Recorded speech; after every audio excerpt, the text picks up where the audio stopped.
just quickly show you the pedal assembly. I've got the spring tension at the my medium setting, and if you look inside you can see where the spring is, and then there's a nylon lock nut and a washer just sort of holding it in position. And then down here, and there's one 0.5mm shim on the inside here, two more on the outside, and that takes up all the slack that I had in this pedal assembly, so there's no side-to-side movement with the pedals, which is really nice. And then this is a US spec part. So this brake pedal switch is actually a GM part, even though it's made for GM first and then eventually for Volkswagen. And it actually has 1/2 inch fine thread, so 1/2 by 20 threads per inch. And so I was able to get 2 jam nuts to replace what was sort of a crappy little metal, this little metal sleeve that normally fits in here. It's kind of shitty and it doesn't hold it very tight. And anyway, so a couple of jam nuts threaded onto this nylon body, plastic body, and it's nice and firm now.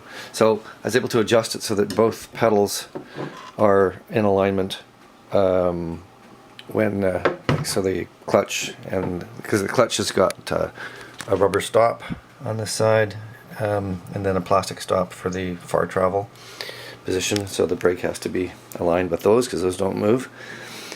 And that's about it. It's ready to go in, and I will take the next steps. So it's good. I'm happy now that's out of.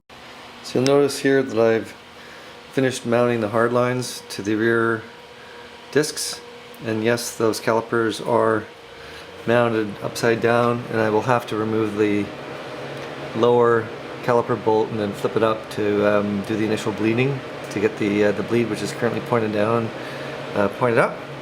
But it all works nicely because now I've got the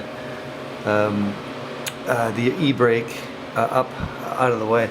I'm going to just stick this light, so I'm holding a light at the same time so you can see what's going on under the car. The e-brake runs under, up above, basically. Let's see if I can get the camera in there.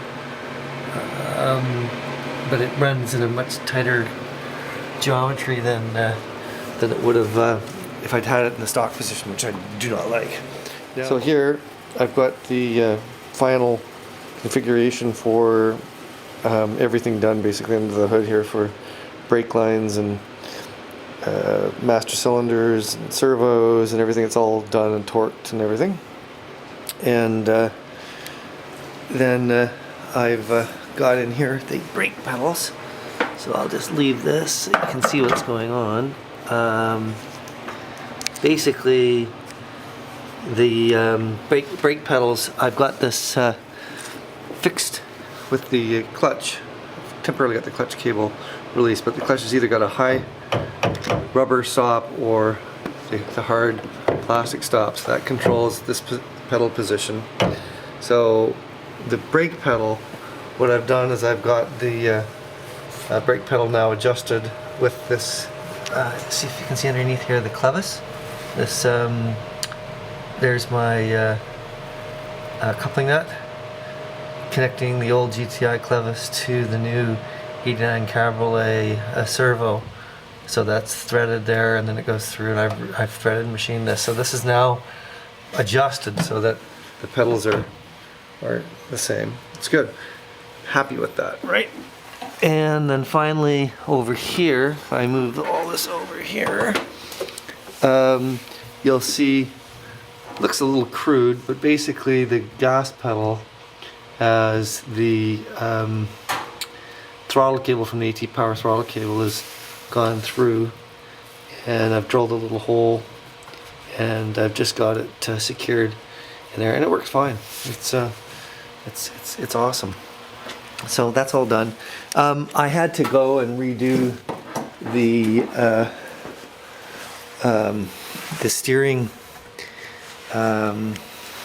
basically the steering rack, you've got to center it and you've got to position it so that it's exactly so many millimeters, 69 millimeters from each of the ends of the tie rods.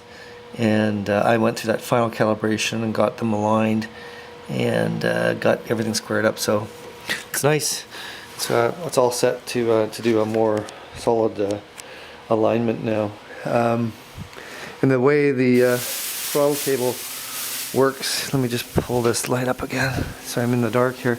There's the throttle cable going to the throttle body through the stock location, and so all that stuff's done now, and I'll be able to move on. So I did the e-brake as well, got that all calibrated. I gotta wait until I get the brake fluid.